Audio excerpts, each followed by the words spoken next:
Baby found a collapsed mother bear with a broken leg. What happened next will shock you. Let us know where you're watching from. If you love my content, consider supporting it with a super thanks. Every bit of your support helps us create even more amazing stories for you. The morning sun filtered through the tall pines surrounding the small cottage where the Parker family had moved just 3 months ago. Olivia Parker, barely 14 months old, sat on the living room floor, her tiny fingers stacking colorful blocks that tumbled down repeatedly, causing her to erupt in fits of giggles. Her mother, Emma, watched adoringly from the kitchen window as she prepared breakfast, grateful for these peaceful mornings away from the bustle of city life. Emma turned away for just a moment to flip the pancakes sizzling on the stove. The delicious aroma filled the cottage, but when she looked back toward her daughter, her heart skipped a beat. The living room was empty. The blocks lay abandoned on the carpet, and the back door swung gently in the morning breeze. "Olivia," Emma called, a tremor of panic rising in her voice. She rushed to the open door, her slippers catching on the wooden threshold. "Olivia!" she called again, louder this time. The sound of her daughter's laughter drifted from behind the cottage, a musical sound that usually brought Emma joy. Today, it sent a chill down her spine. Their cottage bordered the edge of the forest, a wilderness filled with beauty, but also dangers unsuitable for a curious toddler. Emma raced around the corner of the house, her bathrobe fluttering behind her. She stopped suddenly, frozen by the sight before her. There, not 20 feet from their vegetable garden, lay an enormous brown bear. Its massive body heaved with labored breaths, and even from a distance, Emma could see the unnatural angle of its hind leg, clearly broken and unable to bear weight. But what truly paralyzed Emma was the sight of little Olivia, in her pink pajamas, toddling directly toward the injured animal. "Olivia, no!" Emma whispered urgently, afraid that a shout might startle the bear into aggression despite its injury. But her daughter, fixated on the creature before her, didn't turn back. The bear lifted its massive head, dark eyes focusing on the approaching child. Emma's mind raced with horrible possibilities. Even injured, a mother bear, for Emma could now see the distinctive markers of a female, could easily kill a human with a single swipe of her powerful paws. Olivia stopped just a few feet from the bear, her small face a picture of concern rather than fear. She tilted her head, studying the animal with the innocent curiosity only a child could possess in such a dangerous moment. "Hurt," Olivia said softly, one of the few words in her limited vocabulary. She pointed at the bear's mangled leg, where blood matted the thick fur. Emma inched forward, her entire body trembling. She needed to reach her daughter without triggering the bear's defensive instincts. The distance between them felt like miles. The bear's eyes shifted between mother and child, intelligence and pain evident in her gaze. She released a low, rumbling growl that vibrated through the clearing. Emma's heart nearly stopped, but instead of aggression, the sound carried an unmistakable note of suffering. Olivia, responding to the bear's distress in a way that defied all natural caution, moved closer. Before Emma could reach her, the toddler placed her tiny hand on the bear's snout, a gesture so gentle and unexpected that even the massive creature seemed taken aback. "It's okay," Olivia murmured, patting the bear's face with the instinctive compassion children sometimes show before society teaches them fear. The forest around them fell silent, as if nature itself held its breath at this impossible moment of connection. Emma stood paralyzed, torn between maternal protection and witness to something extraordinary unfolding before her eyes. What happened in the next few moments would challenge everything Emma thought she knew about the natural world and the boundaries between humans and wild animals. It would become a story that no one who heard it would ever forget. A tale of innocence, compassion, and an unlikely bond formed in the most desperate of circumstances. The bear's eyes, pools of deep brown flecked with gold, softened as Olivia's tiny fingers gently stroked her fur. Emma held her breath, afraid that the slightest movement might break this impossible moment of connection. The massive creature released another sound, but this time it wasn't a growl. It was a whimper, a plea for help that transcended the barriers of species. "Nathan!" Emma finally found her voice, calling for her husband who was still inside. "Nathan, come quickly." The back door of the cottage slammed open as Nathan Parker rushed outside, half-dressed and alarmed. "Emma, what's wrong?" His words died in his throat as he took in the scene before him. His little daughter, practically a baby, touching the face of a wounded bear that could kill her with a single movement. "Don't move," he whispered hoarsely, his body tensing like a coiled spring. "I'll distract it while you grab Olivia." "No," Emma said, surprising herself with the certainty in her voice. "Look at them, Nathan. Really look." Nathan froze, his protective instincts warring with bewilderment as he observed the gentleness between his daughter and the wild animal. Olivia had now moved to sit beside the bear's massive head, her tiny hand rhythmically patting the creature's ear as if comforting a distressed pet. "She's hurt," Emma explained, pointing to the bear's mangled leg. "I think she dragged herself here. She might have been like this all night." The bear's breathing was shallow, her enormous flanks rising and falling with obvious difficulty.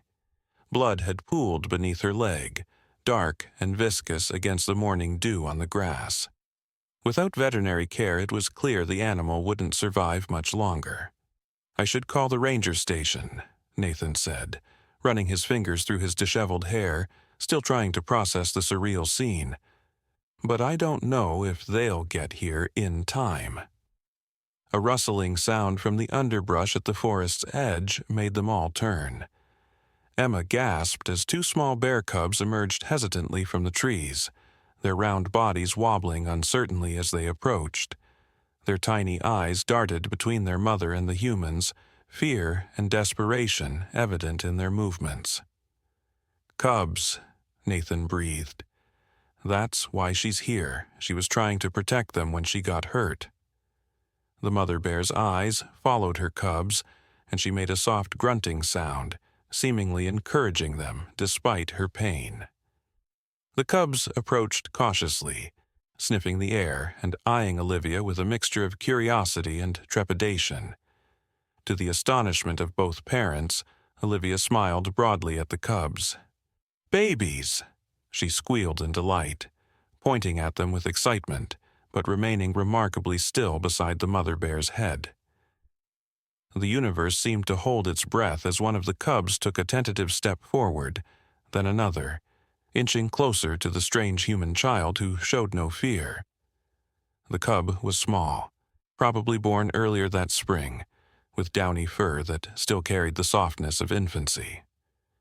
"This is impossible," Nathan whispered, his face a mask of disbelief. "This doesn't happen in real life." Emma felt tears forming in her eyes, a complex mixture of fear, wonder, and something deeper, a recognition of something profound unfolding before them, something that seemed to connect all living things in a web of understanding that transcended words. The smallest cub finally reached Olivia and, in a moment that neither parent would ever forget, gently nuzzled against her leg. Olivia giggled, the sound bright and pure against the backdrop of the solemn forest. "We have to help them," Emma said suddenly, the decision crystallizing in her mind. "All of them." Nathan opened his mouth to protest, then closed it again. His wife was right. Whatever inexplicable connection had formed between their daughter and this bear family had changed everything. This was no longer about a dangerous wild animal. It was about saving a mother and her children. "I'll get some water and the first aid kit," he said, his voice steadier now. "And I'll call Dr. Abernathy." "The veterinarian?" Emma asked, puzzled. "But the ranger station would take too long," Nathan finished. "And they might just—" He glanced at Olivia and lowered his voice. "They might just euthanize her.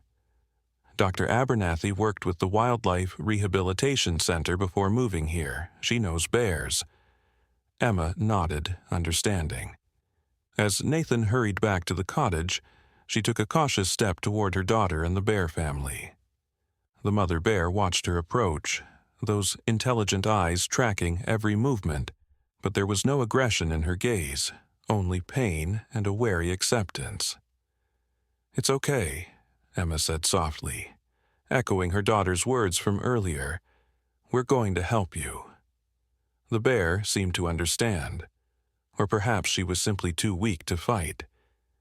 Either way, she made no move to stop Emma as she came closer, step by careful step, until she was kneeling beside Olivia.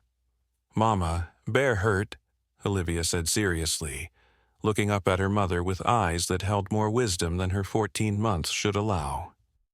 "I know, sweetheart," Emma responded, gently pulling her daughter a few inches away from the bear's massive jaws, still not completely trusting despite the remarkable scene. "Daddy's going to get someone to help her." The cubs had both approached now, pressing against their mother's body for comfort and warmth. One of them made a small whining sound that was heartbreakingly similar. That was heartbreakingly similar to the noises Olivia made when she was upset. Nathan returned with a bowl of water and their home first aid kit, his cell phone pressed between his ear and shoulder. "She's on her way," he said as he set down the supplies.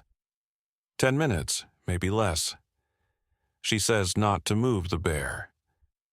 Emma dipped a clean cloth into the water and, with trembling hands, reached toward the bear's mouth. The animal's eyes followed her movements, but she made no attempt to bite or snatch at the offering.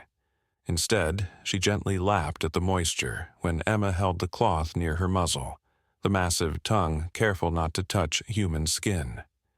"She's so dehydrated," Nathan observed, watching this new miracle unfold. "Who knows how long she's been like this?" Olivia, apparently bored with sitting still, had turned her attention to the cubs. Before either parent could stop her, she had scooted over and was now sitting between the small bears, her chubby arms attempting to encircle them both in a hug. "Olivia!" Nathan gasped, instinctively lurching forward. But the mother bear merely watched, her eyes heavy with exhaustion but alert enough to track the interaction. The cubs, for their part, seemed to accept Olivia as some strange new playmate, one cub even gently mouthing at the sleeve of her pajamas. "I don't understand any of this," Nathan said, shaking his head in wonder. "It's like something out of a fairy tale." Emma was about to respond when the sound of tires on gravel announced Dr. Abernathy's arrival. The veterinarian's truck skidded to a halt beside their cottage, and a moment later a tall woman with gray-streaked hair, pulled back in a practical braid, came hurrying around the corner. She stopped abruptly at the sight that greeted her, her experienced eyes widening in shock. "Well," Dr. Abernathy said, after a moment of stunned silence, "when you said there was an injured bear with cubs in your backyard, I thought you were exaggerating. You didn't mention your daughter was having a play date with them." The dry humor broke some of the tension, and Emma found herself laughing shakily. "We didn't exactly plan this, Susan." Dr. Abernathy approached slowly, her movements measured and professional despite the extraordinary circumstances. She set down her large medical bag and crouched a few feet away, assessing the situation. "Female brown bear, approximately 7 to 8 years old, severe fracture to the left hind leg," she murmured, partly to herself. "2 cubs, this year's litter, appears healthy but distressed." She glanced at Olivia, who was now contentedly sitting with one cub in her lap. And one human cub who doesn't seem to understand the concept of mortal danger. Nathan made a strangled sound that might have been a laugh or a sob. "Can you help her?" Dr. Abernathy nodded slowly. "I can stabilize her, give her antibiotics and pain medication, but she'll need surgery for that leg, and I'm not equipped for that here." She reached for her phone. "I need to call some colleagues at the Wildlife Center in Millridge. This is unprecedented." As the veterinarian made her call, Emma noticed a change in the mother bear's demeanor. Her breathing had become more labored, her eyes fighting to stay open. Fear clutched at Emma's heart as she recognized the signs of an animal losing its battle for life. "Susan," she called urgently. "I think she's getting worse." Dr. Abernathy quickly ended her call and moved closer, medical professionalism overtaking any natural caution. She checked the bear's vital signs with practiced efficiency. "She's going into shock," the veterinarian confirmed grimly. "Probably internal bleeding in addition to the leg injury." She reached into her bag and prepared an injection. "This might help, but we need to move fast." As Dr. Abernathy administered the medication, the mother bear's eyes found Olivia. Something passed between them, a communication beyond words or understanding. The bear made a soft guttural sound, and to everyone's surprise, both cubs immediately left Olivia's side and returned to their mother, pressing their small bodies against hers. "She's saying goodbye, Doctor," Abernathy whispered, her clinical detachment cracking slightly. "She knows she might not make it." "No," Emma said fiercely, tears now flowing freely down her cheeks. "No, we're not letting that happen." Olivia, as if sensing the gravity of the moment, crawled back to the mother bear's head. With a gentleness that belied her young age, she placed both hands on the bear's face and leaned forward until their foreheads touched, an intimacy so profound and unexpected that it stole the breath from everyone watching. "Better," Olivia said simply, with the absolute conviction of a child. "Get better." The door handle rattled ominously. Nathan grabbed the nearest heavy object, a metal desk lamp, and raised it like a weapon. Emma pressed herself against the far wall, shielding Olivia with her body, her mind racing for escape options where there were none. When the door burst open, they were confronted not by a poacher but by Dr. Ellis, his face ashen in the emergency lighting. "You need to come quickly," he gasped, clearly having run through the building. "Something impossible is happening." They followed him through darkened corridors, security personnel flanking them protectively. Outside, despite the continuing rainfall, the scene that greeted them defied belief. Aurora, somehow freed from her enclosure, stood in the center of the main courtyard, her massive body tense with protective rage. At her feet lay an unconscious man in dark clothing, a tranquilizer gun just beyond his outstretched hand. She broke through reinforced steel fencing, Dr. Ellis explained, his scientific mind clearly struggling to process what he'd witnessed. "Then tracked this intruder directly to the building you were in. She intercepted him before he reached your section. 2 more figures were being handcuffed by police officers near the perimeter fence. The other intruders, successfully apprehended by security. But all eyes were on Aurora, who maintained her vigilant stance despite the commotion around her." "Where are the cubs?" Emma asked urgently, suddenly realizing they weren't with their mother. "Still secure in their enclosure," Dr. Abernathy assured her, joining their group. Somehow she knew to leave them there safely while she came to... The veterinarian hesitated, seemingly reluctant to voice what they were all thinking, while she came to protect Olivia. At the sound of her name, Aurora turned her massive head toward them. In the harsh emergency lighting, her intelligent eyes found Olivia immediately. Something passed between them. A communication beyond human understanding. "She was scared for us," Olivia explained solemnly. "She felt the danger coming and broke the gate to stop the bad man." The little girl looked up at the adults surrounding her. She says she's sorry about the gate. Despite the tension of the moment, Dr. Ellis couldn't suppress a startled laugh. "Tell her we can fix the gate. We're just grateful for her intervention." Security and wildlife staff were now forming a loose perimeter, uncertain how to handle the unprecedented situation of a free bear who had seemingly protected humans from an intruder. Aurora showed no signs of aggression toward anyone except the unconscious poacher, but neither was she returning willingly to her enclosure. "What happens now?" Nathan asked, still protectively close to his family. Dr. Abernathy sighed, rain dripping from her hair.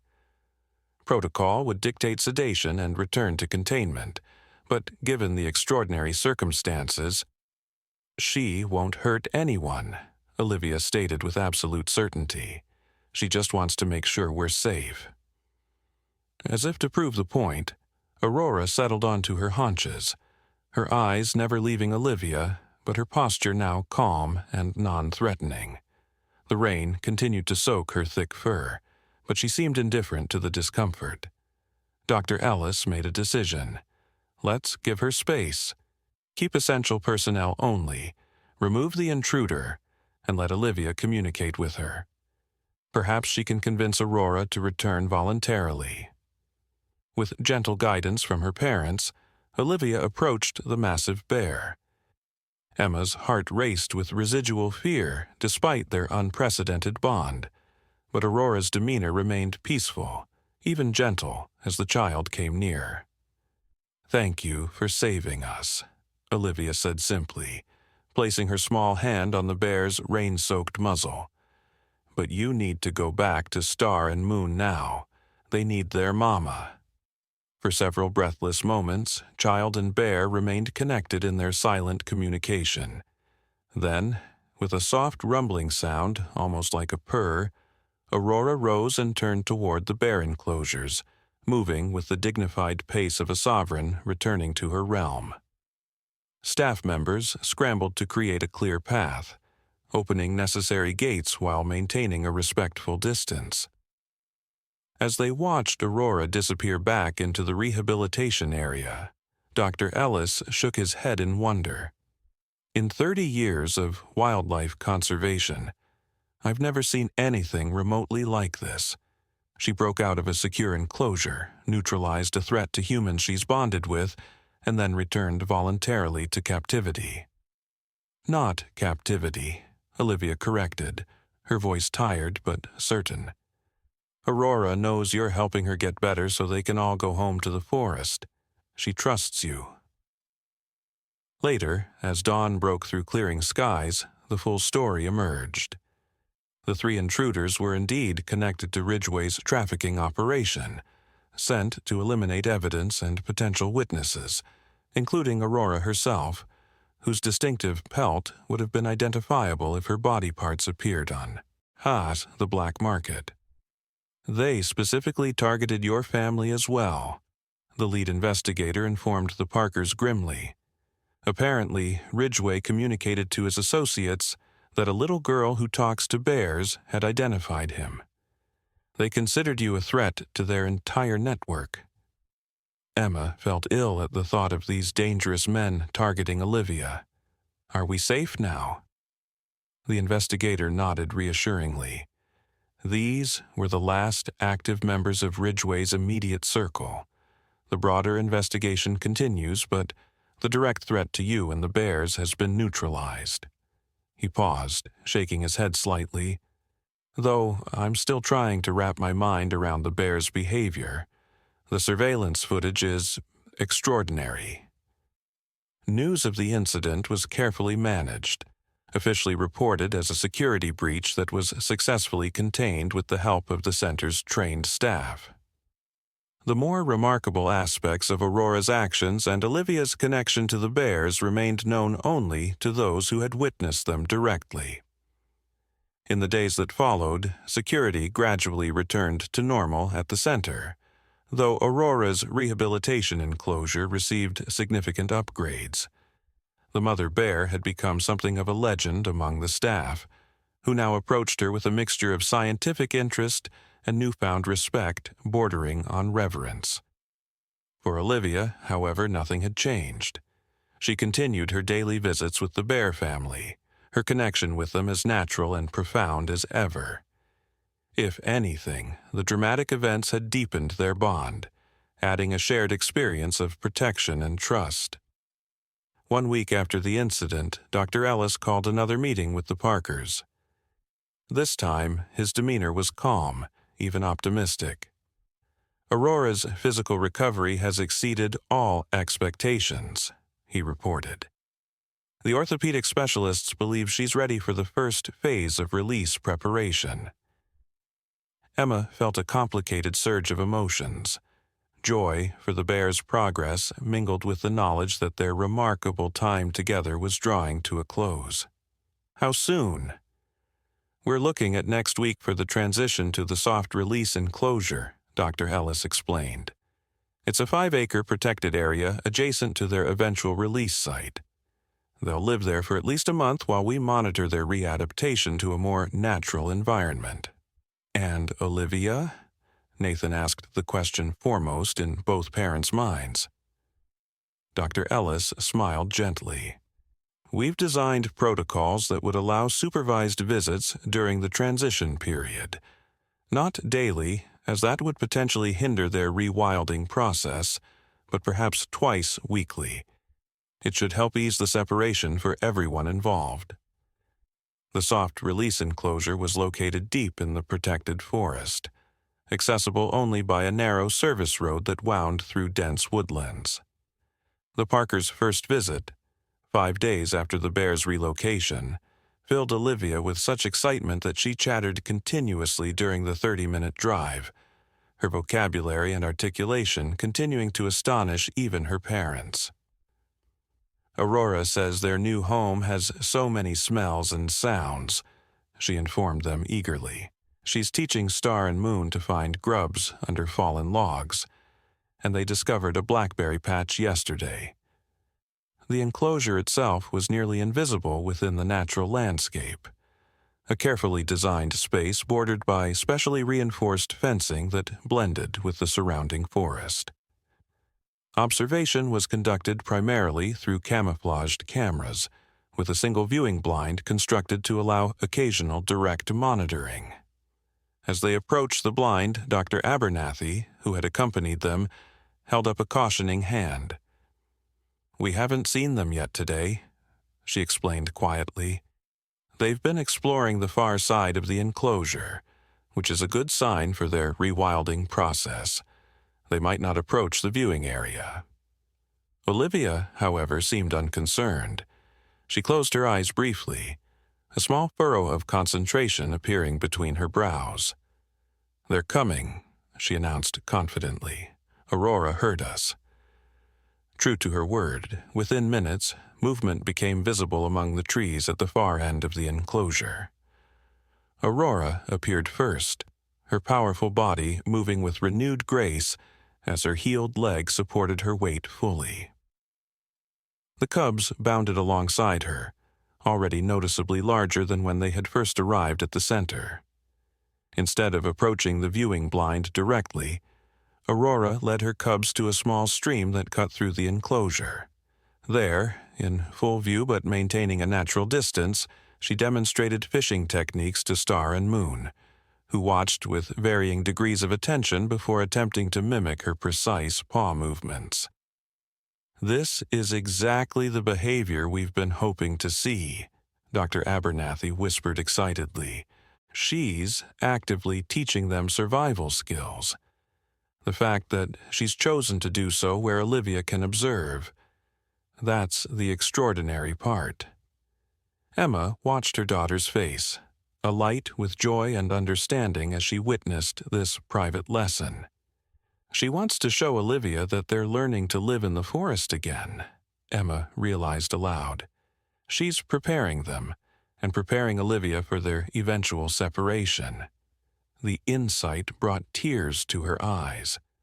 The bond between her daughter and these wild creatures contained wisdom and compassion that transcended species barriers, each understanding the other's needs with a clarity that defied conventional explanation. Their twice-weekly visits continued through the transition month, each one revealing new progress in the bear's readaptation to wild living. The cubs grew stronger and more confident, increasingly displaying natural foraging and hunting behaviors. Aurora's maternal guidance remained steadfast, but she too was changing, becoming more alert to her surroundings, more attuned to the rhythms of the forest that had been her original home. During their final scheduled visit before the full release, Emma noticed a subtle but significant shift. Though Aurora acknowledged their presence with a glance toward the viewing blind, she maintained her distance, keeping the cubs engaged in learning to excavate a fallen tree trunk teeming with insects. "She's creating space," Dr. Ellis observed quietly. "This is exactly what we want to see before release, a healthy detachment from human presence." Olivia, watching intently beside her mother, nodded with a wisdom far beyond her years. "Aurora says it's almost time for them to be truly wild again. She says—" The little girl paused, tears welling in her eyes even as she smiled. "She says they'll always remember me, but they need to follow their bear path now, and I need to follow my human path." Emma crouched beside her daughter, heart aching with both pride and sadness. "Does that make you sad, sweetheart?" Olivia considered the question with remarkable thoughtfulness. "Yes and no. I'll miss seeing them and talking with them. But Aurora showed me that they belong in the deep forest where they can be free. And she showed me something else, too." "What's that?" Emma asked gently. Olivia turned to meet her mother's eyes, her expression solemn yet peaceful. "That love doesn't need to hold on. Sometimes the most loving thing is to let go." The profound truth of this statement, coming from her not quite 2-year-old daughter, left Emma speechless. She gathered Olivia into her arms, holding her close as they both watched the bear family continuing their woodland lessons, preparing for a future that would take them deeper into the wild, away from human contact. The full release took place 3 days later, at dawn. Though the Parkers had been invited to observe from a distance, they had collectively decided, with Olivia's mature input, that their presence might complicate the transition. Instead, they received updates through Dr. Ellis, who reported that the removal of the final enclosure barriers had gone smoothly, with the bear family calmly venturing into the broader forest without hesitation or backward glances. "Their tracking collars show healthy movement patterns," he informed them during a final debriefing at the center. "They've already established a territory approximately 2 miles from the release site. Natural behavior indicating successful reintegration."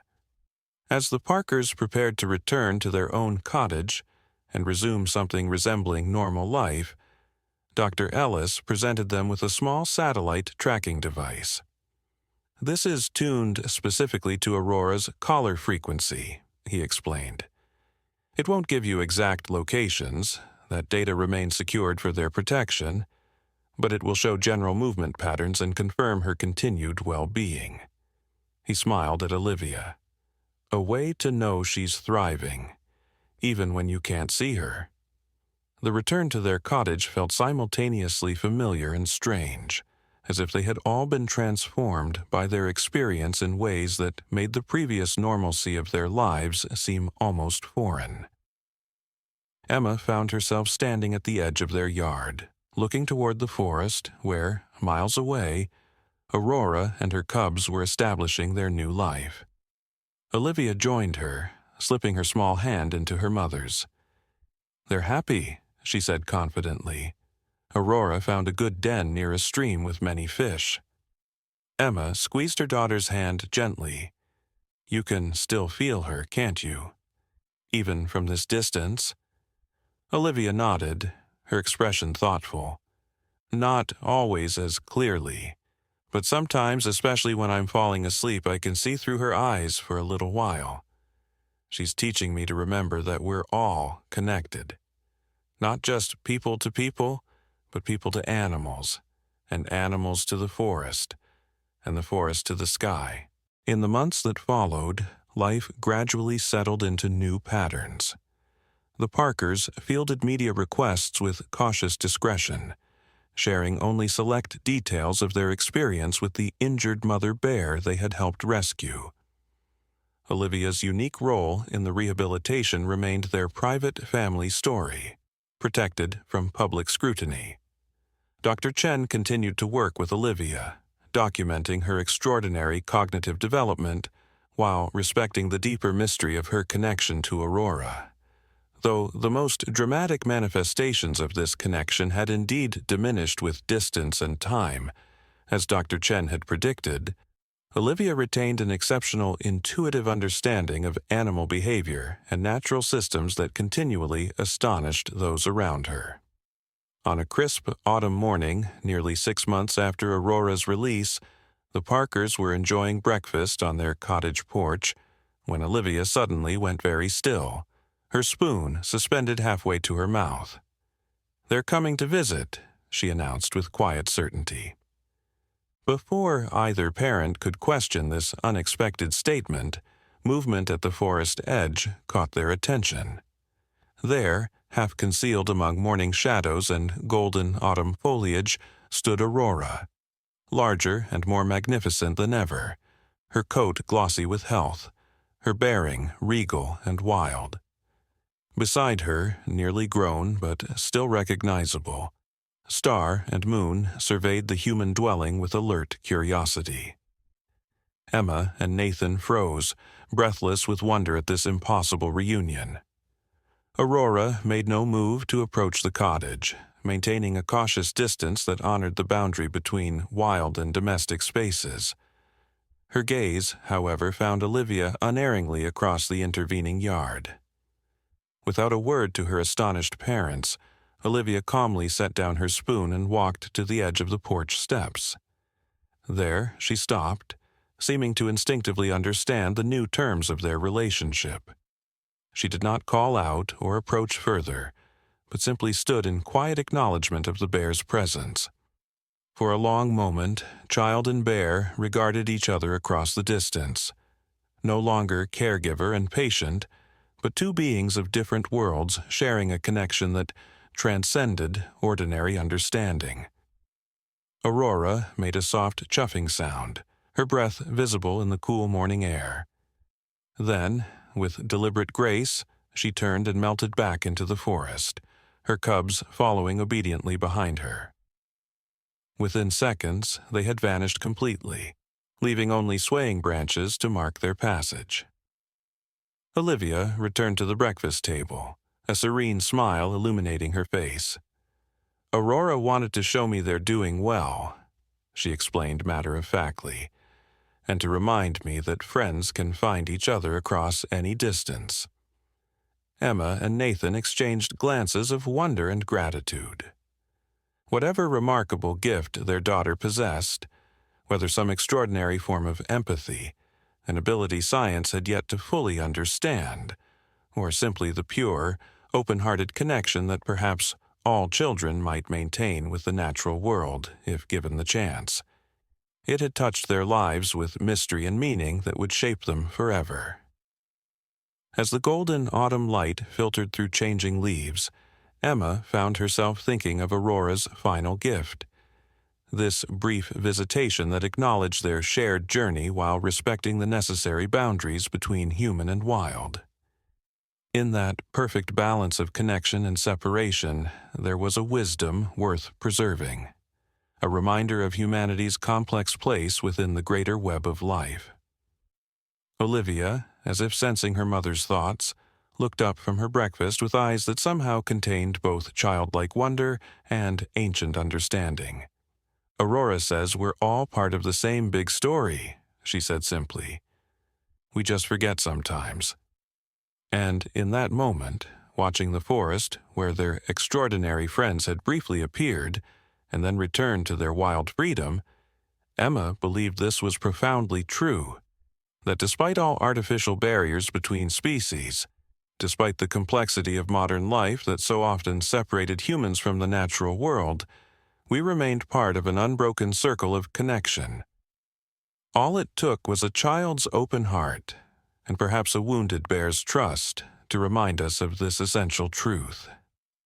5 years passed. Olivia grew into a remarkable 7-year-old, whose exceptional empathy and intuitive understanding of the natural world continued to flourish, though in more subtle ways than during those extraordinary months with Aurora.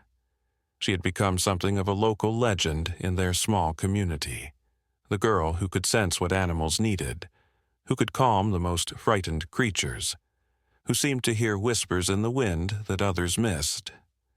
The tracking collar on Aurora had long since been removed during a careful operation by the wildlife team, allowing her complete freedom. Occasional sightings by forest rangers confirmed that she and her now adult cubs continued to thrive in the protected wilderness. Star and Moon had eventually established territories of their own, while Aurora remained the wise matriarch of her domain, occasionally glimpsed with new cubs of subsequent seasons. On Olivia's 7th birthday, instead of a traditional party, she had asked for a family hike through the forest. Emma and Nathan, understanding the significance of this request, packed a special picnic and followed their daughter along familiar trails, watching as she periodically stopped to examine tracks, listen to birdsong, or simply close her eyes and breathe in the forest air. "Where are we going, sweetheart?"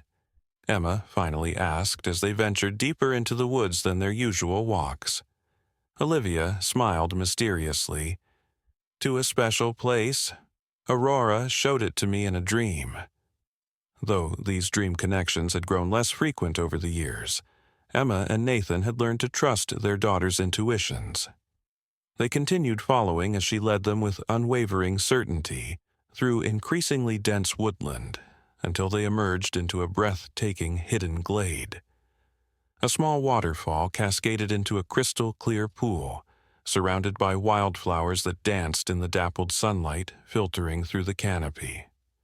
"It's beautiful," Nathan breathed, taking in the pristine sanctuary. Olivia nodded, her expression serene as she settled on a sun-warmed rock beside the pool. "This is Aurora's special place. She brings her new cubs here to teach them about the world." She trailed her fingers through the clear water. "She said I could share it with you today." Emma and Nathan exchanged glances of wonder that even after all these years, their daughter's connection to the bear remained so profound.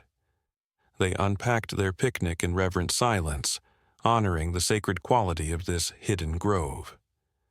As they shared their meal, Olivia suddenly went still, a familiar posture that her parents had come to recognize over the years.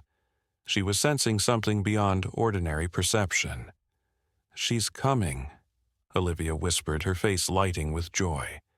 "Not too close. She's truly wild now, but she wants to share this moment." Emma and Nathan remained perfectly still, barely breathing as they scanned the edges of the glade. For several minutes, nothing moved except the dancing leaves and flowing water. Then, almost imperceptibly, a shadow at the forest edge solidified into Aurora's magnificent form. The mother bear stood partially concealed by foliage, watching them with intelligent eyes that carried recognition across the distance. Beside her, 2 small cubs peeked curiously from behind her massive legs, her newest offspring, innocent to the world, and yet already learning its ways under their mother's guidance. "She wants to show us her babies," Olivia explained softly, "and she wants to tell us something important." Aurora made no sound, no movement beyond a gentle tilting of her head as she regarded the human family across the flowing water that separated their worlds. Yet, in that silent moment, something profound passed between them. A communication that needed no words, no gestures, only open hearts to receive. Olivia closed her eyes, tears of joy streaming down her cheeks as she absorbed whatever message was being shared across that boundary between wild and human. When she opened them again, Aurora and her cubs had already melted back into the forest, leaving only swaying branches to mark their passage. "What did she tell you?" Emma asked gently, moved beyond words by the beauty of the moment they had just shared. Olivia turned to her parents, her young face radiant with wisdom that seemed to shine from somewhere ancient within her. "She showed me that love never truly ends. It just changes form, like water flowing from the stream to the cloud to the rain and back again. We're all part of that same circle." She gestured to the waterfall, the pool, the forest around them. "Aurora says the greatest gift we can give each other isn't holding on forever. It's recognizing when to hold close and when to set free. She taught her cubs to survive by loving them enough to let them find their own paths, just as she found hers, just as I'm finding mine." Nathan wiped away a tear that had escaped down his cheek. "That's a powerful lesson, sweetheart." Olivia nodded solemnly. "Aurora says the world breaks when we forget we're connected, to the animals, to the trees, to the water and sky, to each other. But it heals when we remember." She looked up at her parents with eyes that somehow contained both the innocence of childhood and wisdom of ages. "That's why she came to our garden that day when I was little. Not just because she was hurt, but because something in the world needed healing through connection." As they gathered their picnic things and prepared for the journey home, Emma felt a profound sense of gratitude wash over her. Their extraordinary experience with Aurora had changed them all forever, opening their eyes to a deeper reality that most people glimpsed only fleetingly: the fundamental truth that boundaries between species, between humans and nature, were more permeable and less absolute than modern life led us to believe. Olivia skipped ahead on the trail, pausing occasionally to examine a flower or listen to a bird's call, her connection to the natural world vibrant and joyful. Yet there was something new in her demeanor today, a sense of completion, of a circle closed. "I think she's saying goodbye, isn't she?" Emma asked Nathan quietly as they followed their daughter. "Aurora, I mean."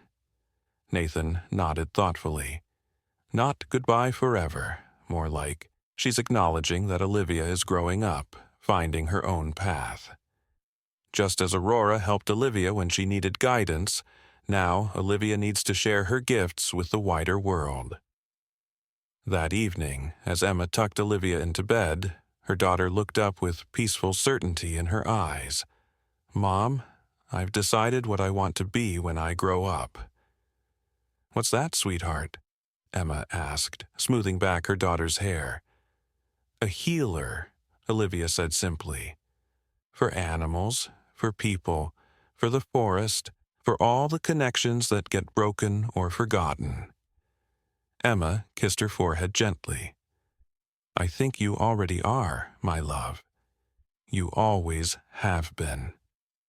As Olivia drifted to sleep, Emma stood by the window, looking out toward the darkened forest where Aurora and her cubs were surely nestled in their den, connected to the Parkers by bonds of understanding and compassion that transcended the ordinary boundaries of species. In that silent moment, Emma felt a profound truth settle in her heart: that true healing, for individuals and for the world, began with recognizing the sacred connections that united all living things. The extraordinary story of a baby who found a collapsed mother bear had never really been about the miracle of interspecies communication, though that had been wondrous enough. The deeper miracle lay in what that connection had awakened in all who witnessed it, a remembrance of humanity's place within the greater tapestry of life, and the healing power of compassion that flowed when artificial boundaries dissolved. As stars appeared above the forest canopy, Emma made a silent promise to honor this lesson for the rest of her days, to nurture the capacity for connection in herself, in Olivia, and in everyone whose life they touched. For in a world increasingly fragmented by technology, conflict, and separation from nature, perhaps the most revolutionary act was simply to remember, as Aurora had taught them, we are all part of the same great story, breathing the same air, drinking the same water, sharing the same planet. Different in form, but united in the circle of life that embraces us all. And in that profound understanding lay the greatest healing of all. The end.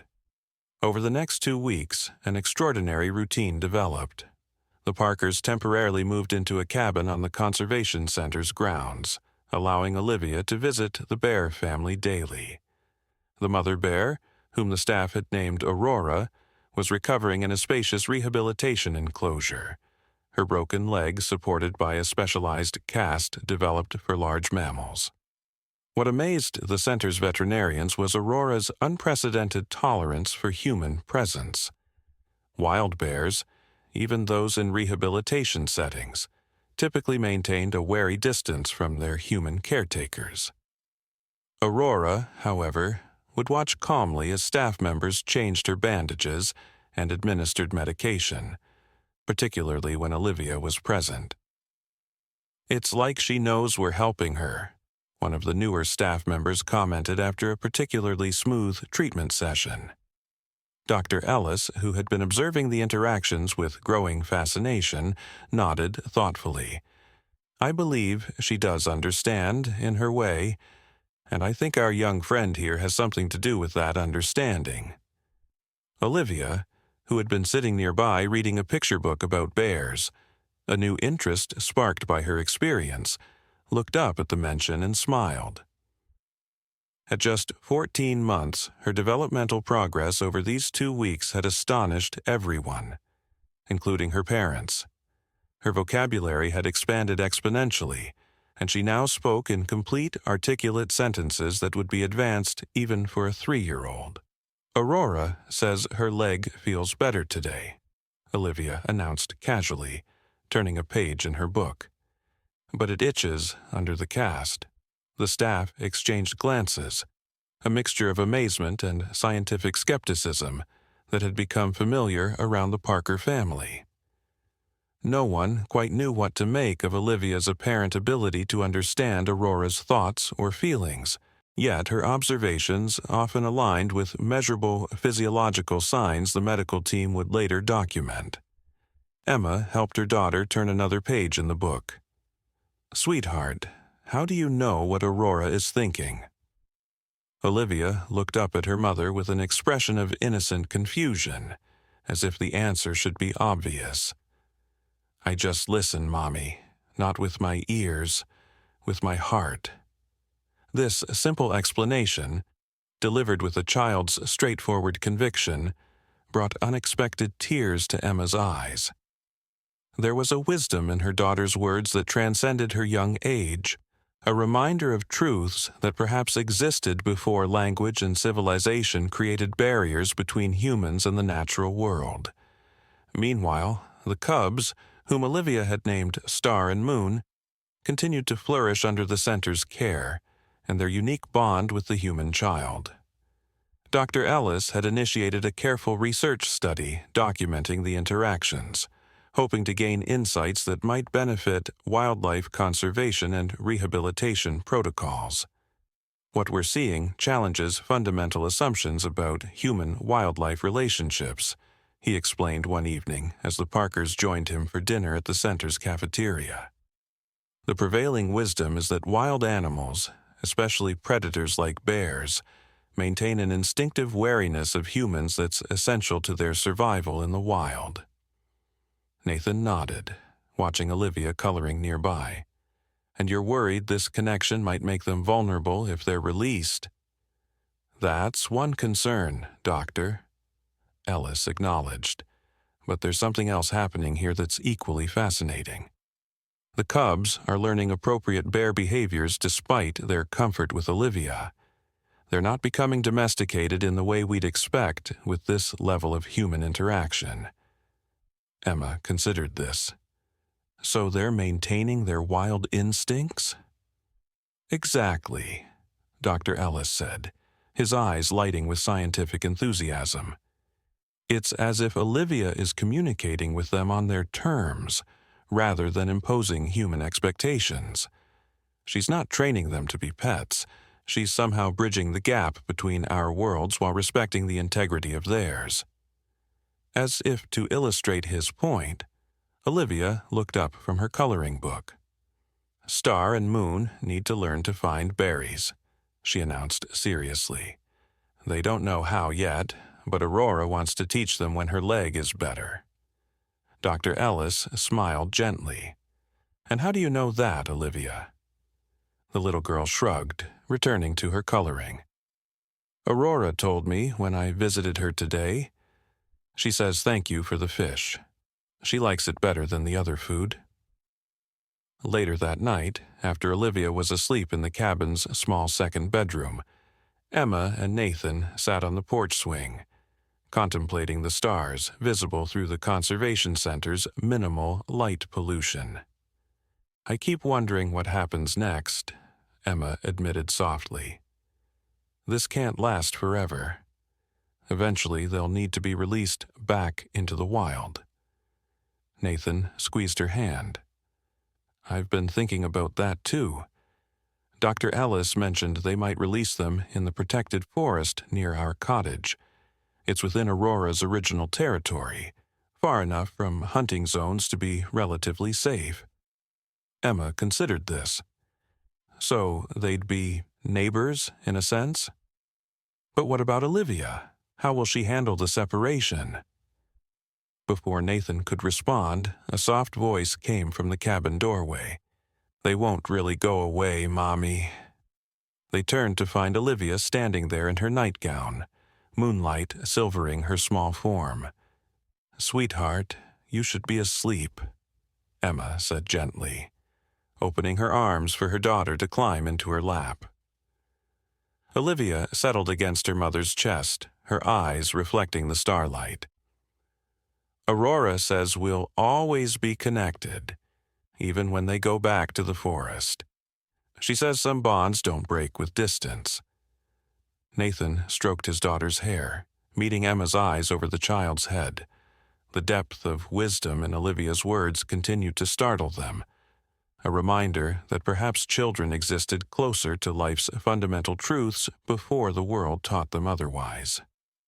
How does that make you feel, knowing they'll go back to the forest someday? He asked carefully. Olivia considered this with a seriousness that seemed beyond her years. Happy and sad together, she finally said. Happy because they belong in the forest. Sad because I'll miss seeing them every day. She yawned, nestling closer to Emma. But Aurora says I can visit in my dreams. The third week brought a significant milestone. Aurora's cast was removed, revealing a leg that had healed remarkably well. Physical therapy began immediately, with the mother bear showing surprising patience for the exercises designed to strengthen her injured limb. Her recovery rate is unprecedented, Dr. Abernathy commented during a progress assessment. At this rate, she could be ready for a soft release within a month. A soft release, as the Parkers had learned, meant the bears would be returned to the wild, but with supplemental feeding and monitoring to ensure a successful transition. The location had been selected. A remote area of protected forest approximately 3 miles from the Parker cottage, far enough to maintain a natural separation but close enough for the research team to continue their observations. As Aurora's strength returned, the dynamics between her and the cubs shifted subtly. Under her watchful guidance, Star and Moon began exhibiting more independent behaviors, foraging through the enrichment items in their enclosure, practicing climbing and digging, even engaging in the playful wrestling that would help develop crucial survival skills. "She's preparing them," Dr. Ellis observed during one of these sessions. "Even in captivity, her maternal instincts are directing her to teach them what they'll need to know." Olivia, who had been watching the cubs tumble over each other in a friendly scuffle, nodded sagely. "Aurora says they need to be strong for the forest. There are dangers they must learn about." The comment, delivered with such adult phrasing, caused several staff members to exchange significant glances. Olivia's cognitive and linguistic development over these 3 weeks continued to accelerate at a rate that would fascinate developmental psychologists. She now spoke with the vocabulary and sentence structure of a child at least 3 times her age. "Dr. Ellis," Emma said quietly, pulling the director aside while Olivia continued to watch the bears. "There's something I've been wanting to discuss with you. It's about the changes we're seeing in Olivia." The director nodded, his eyes reflecting understanding. "I've noticed. Her cognitive development has accelerated dramatically since your arrival." "It's more than just her vocabulary or sentence structure," Emma explained, wringing her hand slightly. "She knows things she couldn't possibly know. Last night, she told us about a dream Aurora had, about a specific waterfall where she used to fish. This morning, one of your researchers mentioned that exact location as being part of Aurora's known territory, based on tracking data from before her injury." Dr. Ellis stroked his beard thoughtfully. "I've been consulting with a colleague at the university, Dr. Marisa Chen. She specializes in developmental psychology with a focus on exceptional cognitive abilities in children. With your permission, I'd like to invite her to observe Olivia's interactions with the bears." Emma hesitated, maternal protectiveness warring with scientific curiosity. "Would this help understand what's happening to our daughter?" "It might," Dr. Ellis acknowledged. "But I want to be clear. Our primary interest is understanding, not exploitation.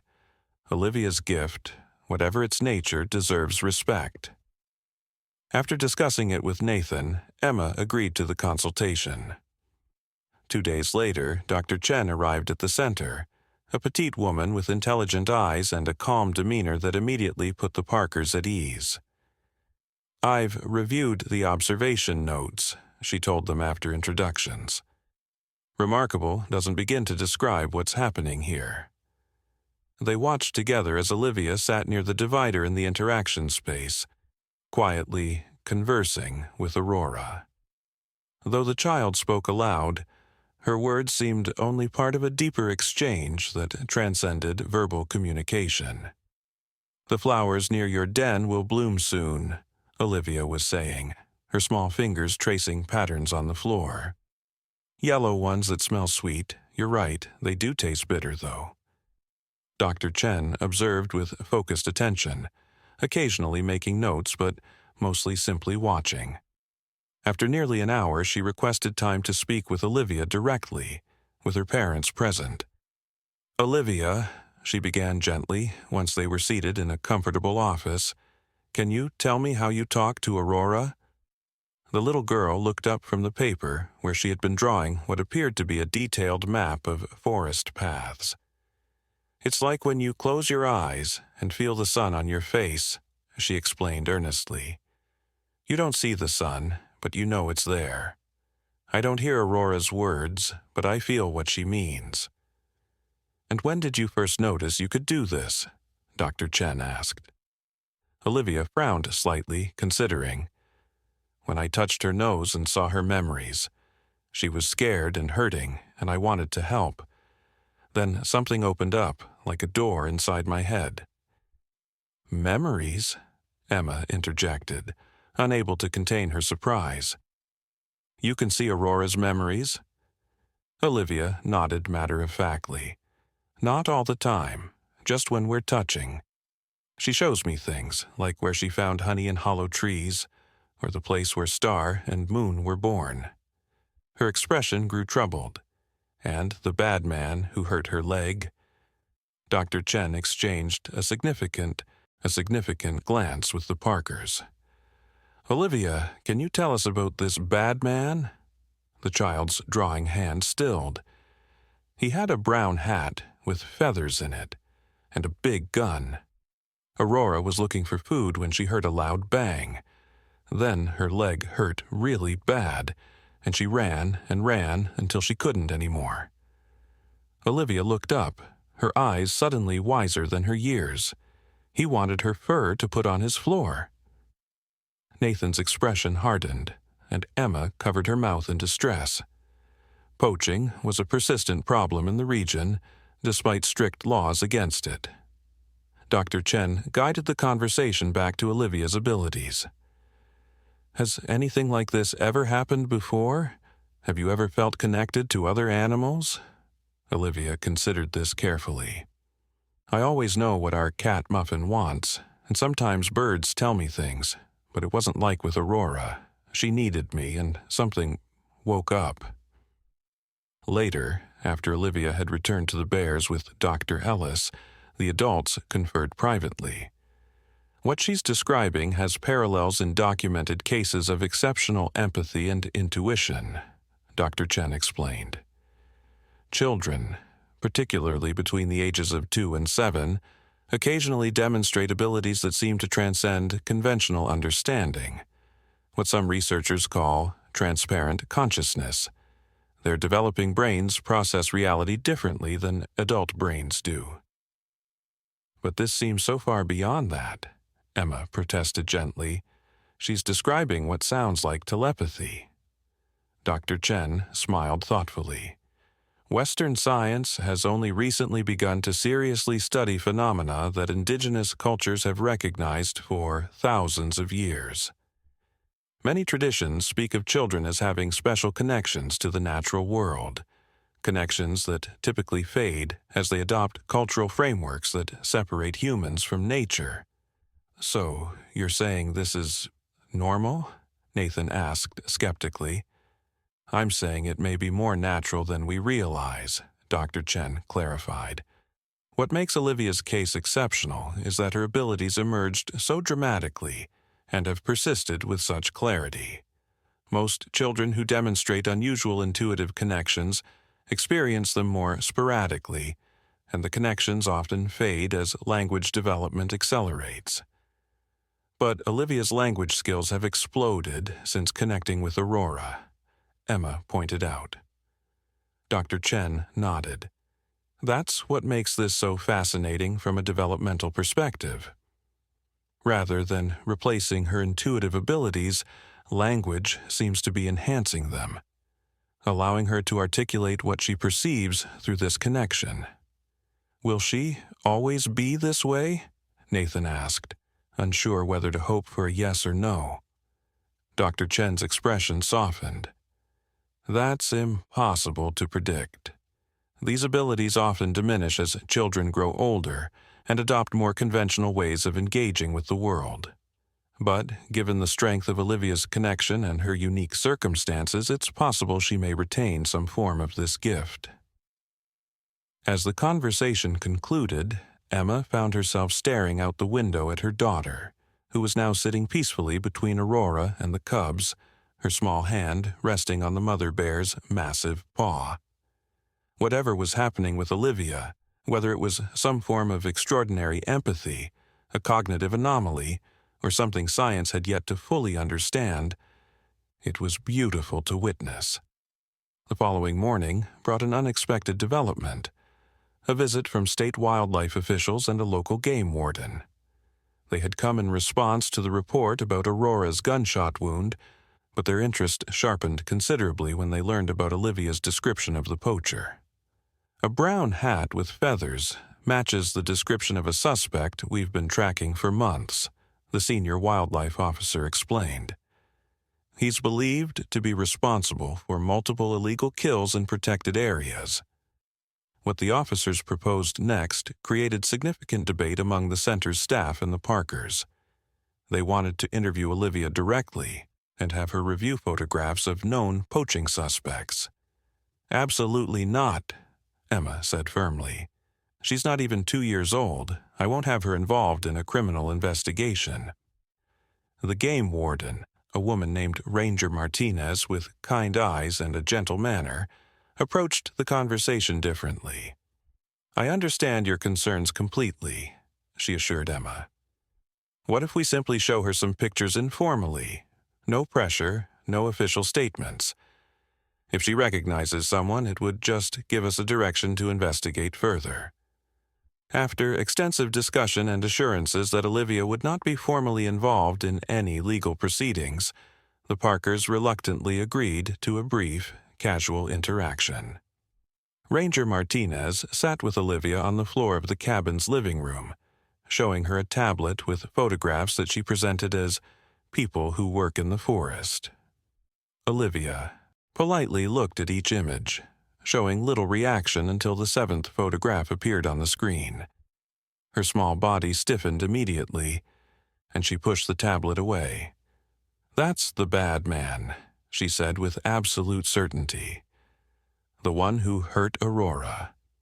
The photograph showed a man in his 50s with weathered features and cold eyes, Harlan Ridgway, a known illegal hunting guide who operated on the fringes of protected land. The authorities had suspected him of poaching activities for years, but had never gathered sufficient evidence for prosecution. "Thank you, Olivia," Ranger Martinez said gently. "You've been very helpful."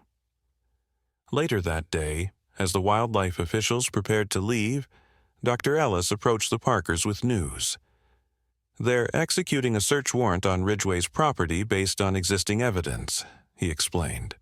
"Olivia's identification won't be mentioned officially, but it gave them the confidence to pursue this particular suspect more aggressively." Emma felt conflicted, proud of her daughter's help in bringing a poacher to justice, yet uncomfortable with how her unusual abilities had drawn her into adult concerns. "I just want her to have a normal childhood," she confessed to Nathan that evening as they watched Olivia sleeping peacefully.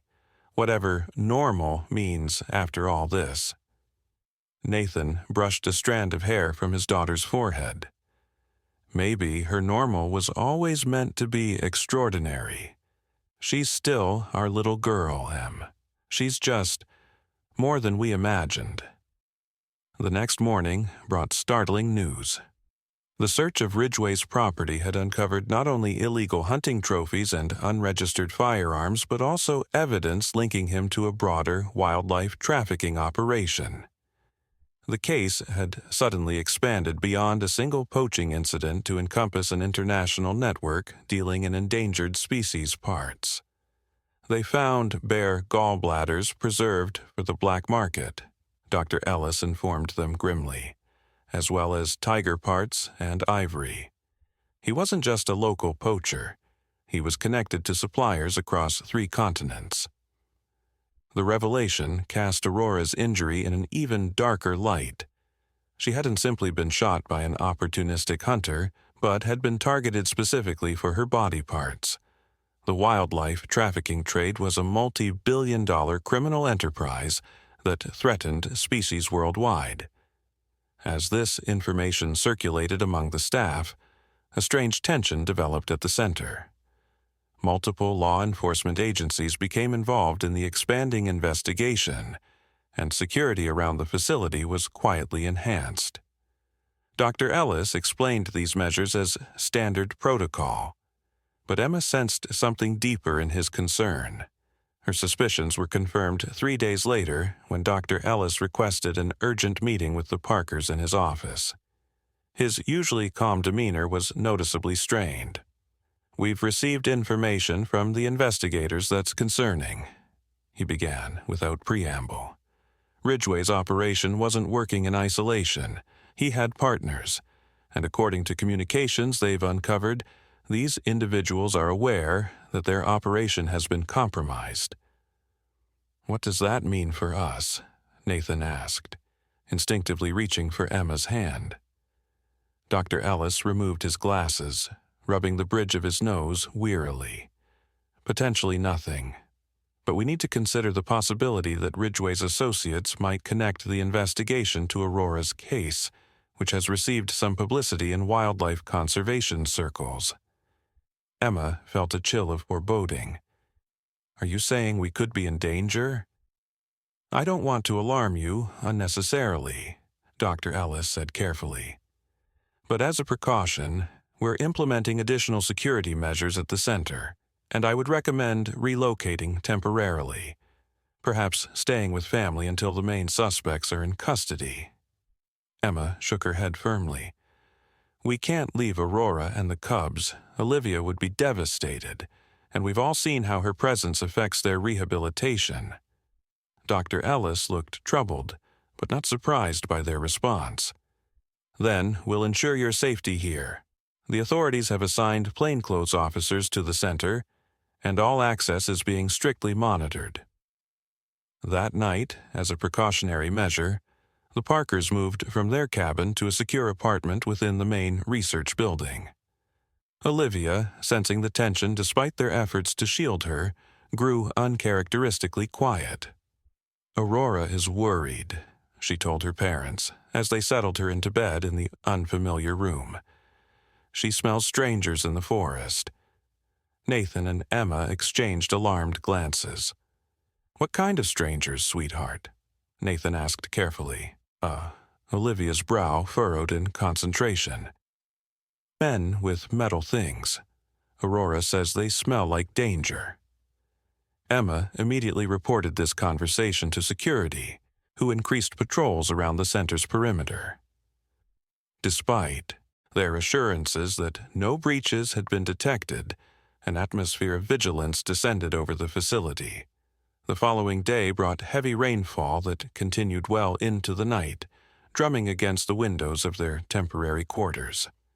Emma found herself unable to sleep, listening to the storm and Olivia's soft breathing from the adjacent room. Nathan had finally dozed off beside her after hours of restless vigilance.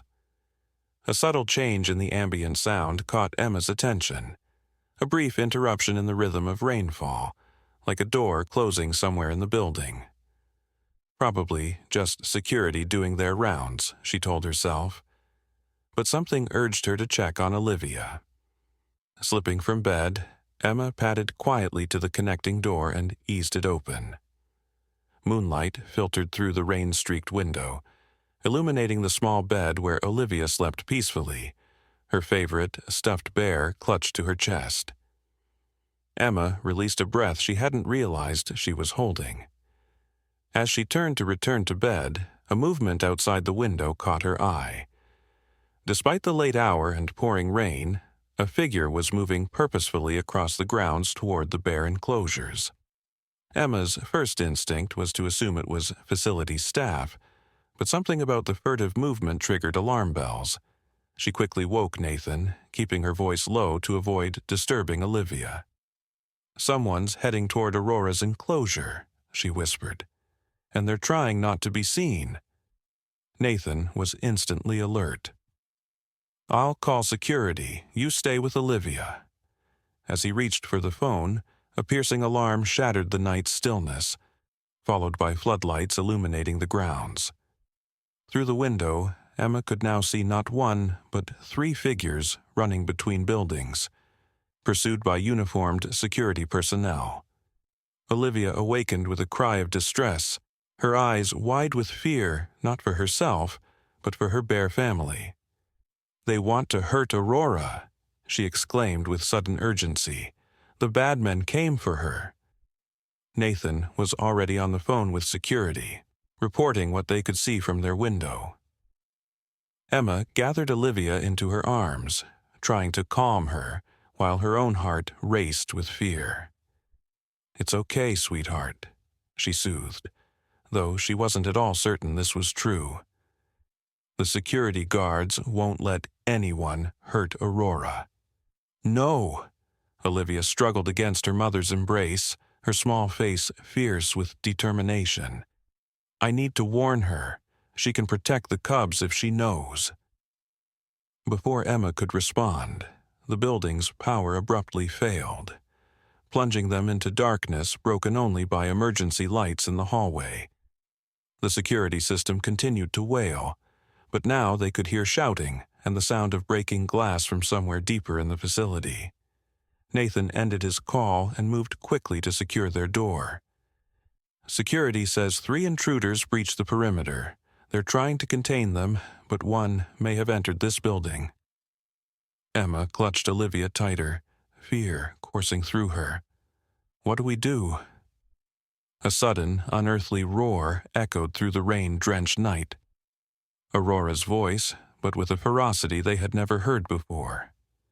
It was followed by human shouts and another alarm from the direction of the bear enclosures.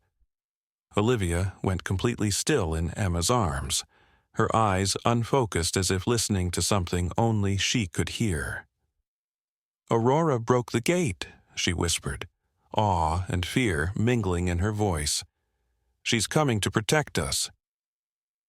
As impossible as this sounded, a commotion in the hallway outside their room suggested something extraordinary was indeed happening. There were shouts of confusion, running footsteps, and then a single gunshot that made Emma flinch violently and cover Olivia's ears. Nathan moved to stand protectively in front of his family, his eyes never leaving the door. "Stay behind me," he instructed tensely. And then something extraordinary happened, something that would later be debated by scientists, wildlife experts, and everyone who heard the story. The mother bear's eyes, which had been clouding with the approach of death, suddenly cleared. Her breathing, which had been shallow and erratic, steadied. Dr. Abernathy, checking the bear's pulse with a specialized stethoscope, pulled back in astonishment. "This is impossible," she muttered, moving the instrument to different points on the bear's massive chest. "Her heart rate is stabilizing." Nathan knelt beside his wife, both of them watching in awe as their daughter continued to hold her position, forehead pressed against the bear's, small hands framing the wild creature's face. There was something ancient in the tableau they formed, something that harkened back to a time when humans and animals might have communicated without words, when the boundaries between species were perhaps more permeable than modern science believed.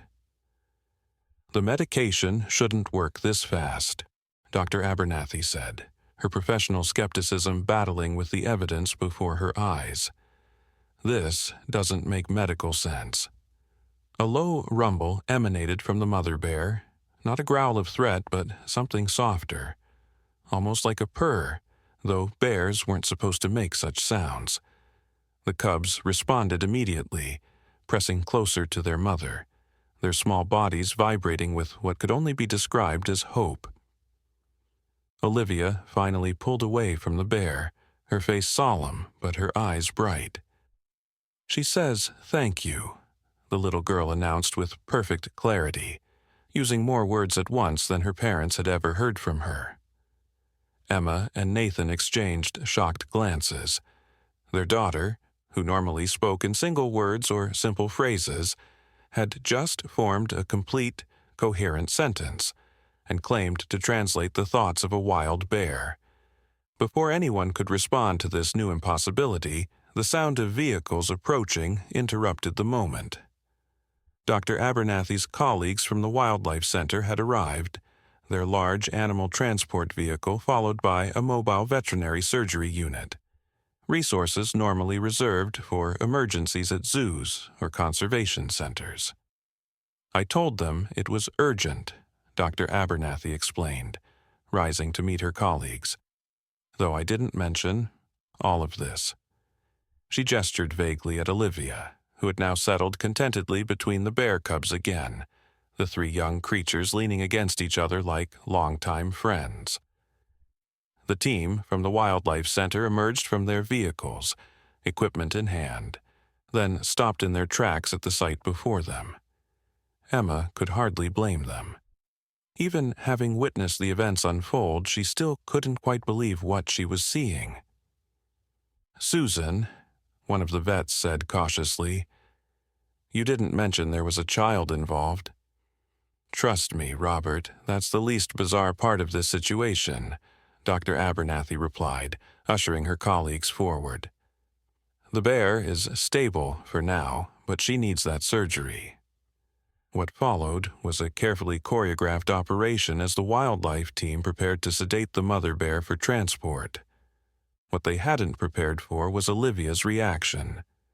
As soon as they approached with the sedative, the toddler stood up, placing herself protectively between the medical team and the injured bear. "No hurt," she said firmly, her small face set in stubborn lines that Emma recognized all too well. "Be nice." "Sweetheart," Nathan said gently, moving to pick up his daughter. "They're going to help the bear, just like we promised.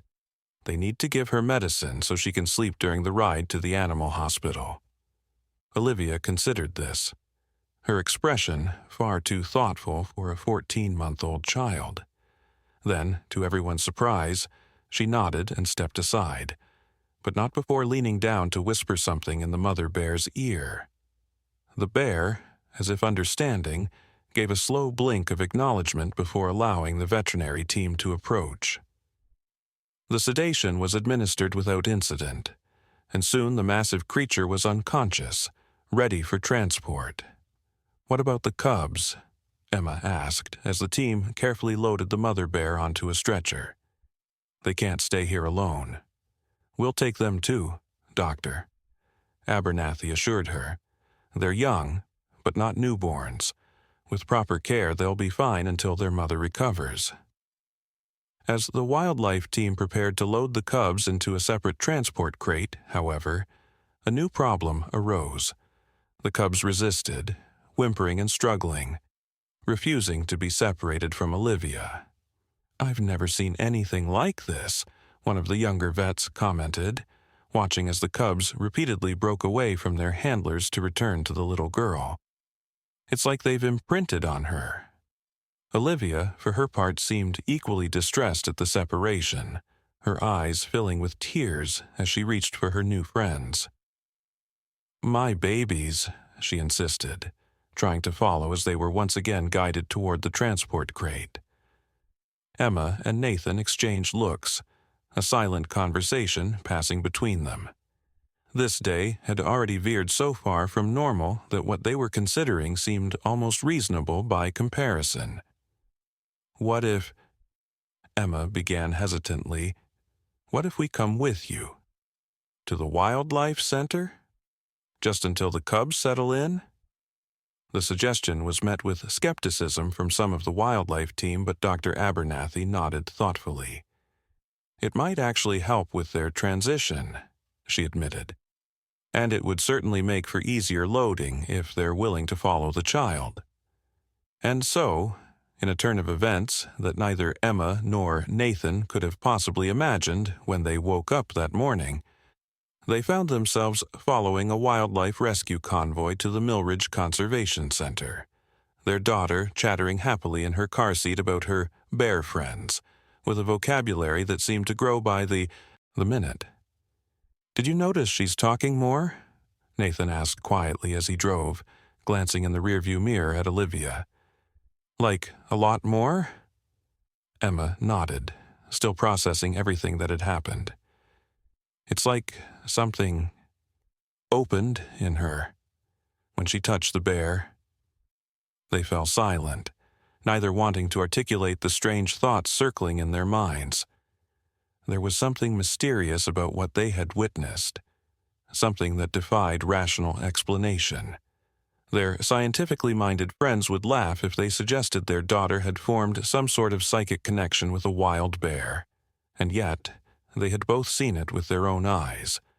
The Millridge Conservation Center was an impressive facility, situated on hundreds of acres of protected land. As they pulled into the staff parking area, they could see the mother bear being carefully unloaded and rushed into the surgical unit.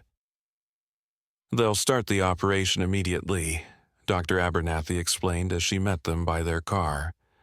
"The prognosis is actually better than I initially thought. Her vitals stabilized remarkably quickly after your daughter did whatever she did.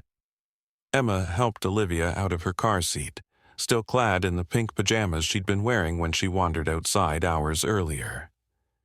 "Can we see the cubs?"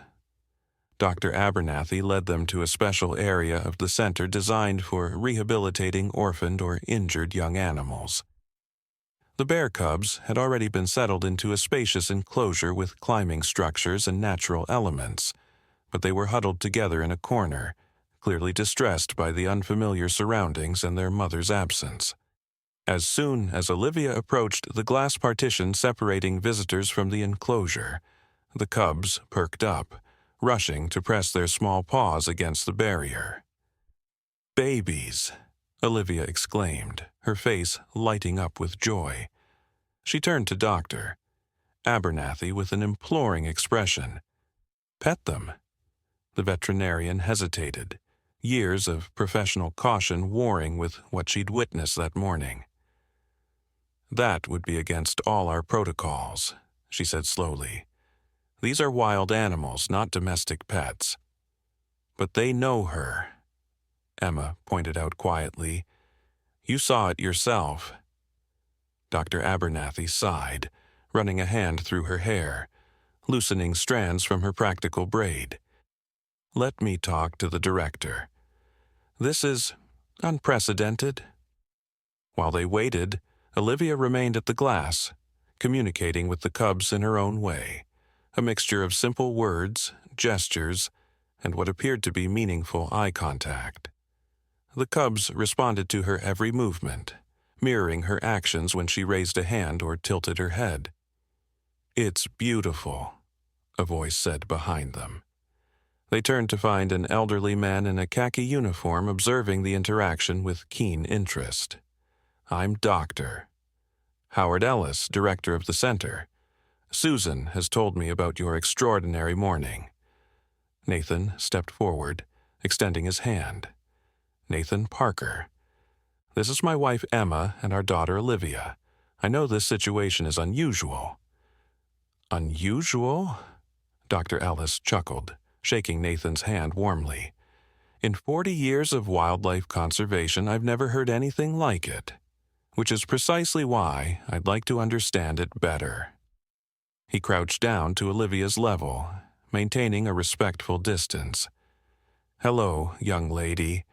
I hear you've made some special friends today." Olivia turned to him, her expression suddenly solemn. "Fix Mama Bear," she said, more command than request. Dr. Ellis smiled gently. "We're doing our very best right now. The doctors are helping her leg get better." Olivia studied him for a moment, then nodded decisively. "Good. Cubs sad without Mama." The director straightened, turning to Emma and Nathan. "With your permission, I'd like to try something. Under controlled conditions with safety measures in place, I'd like to observe your daughter's interaction with the cubs more directly." Emma felt a flutter of maternal protectiveness.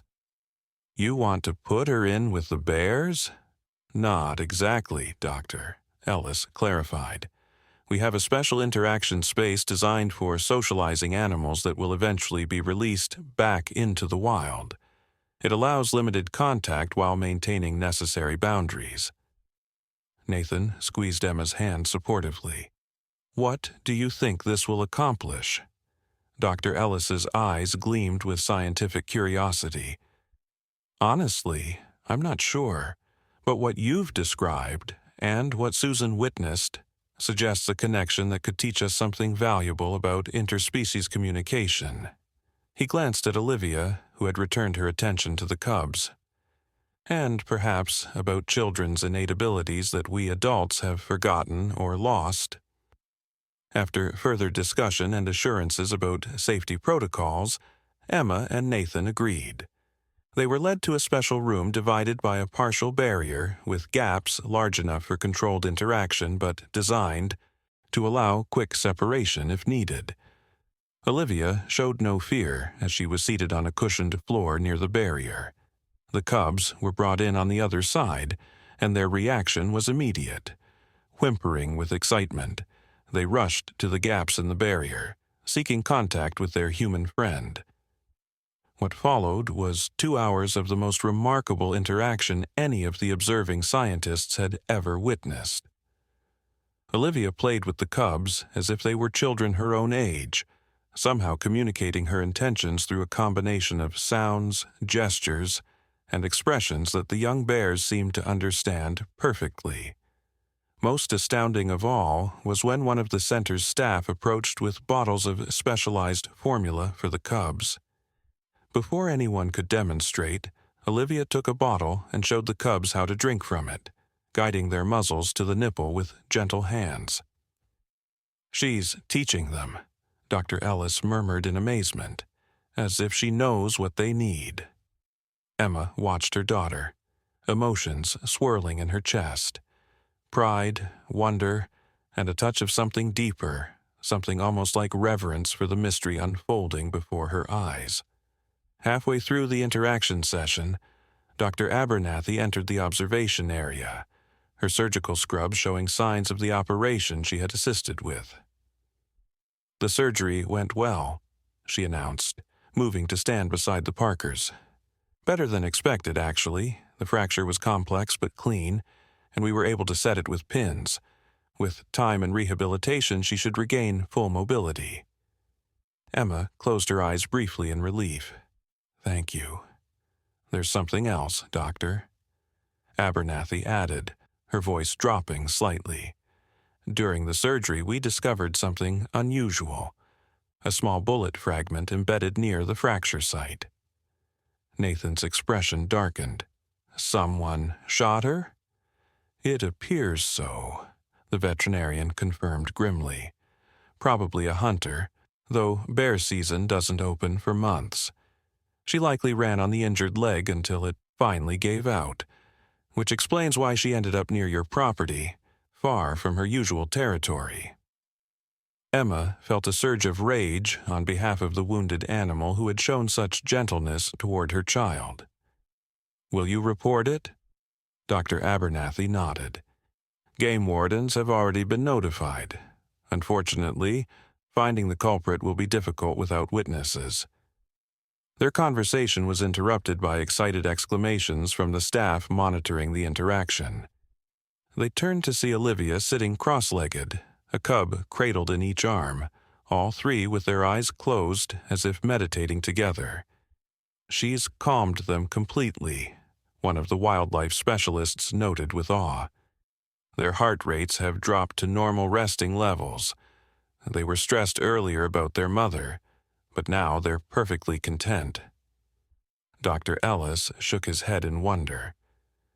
"There are indigenous cultures that speak of children possessing special connections to the natural world, abilities that fade as they grow into adulthood and adopt societal constructs that separate humans from nature."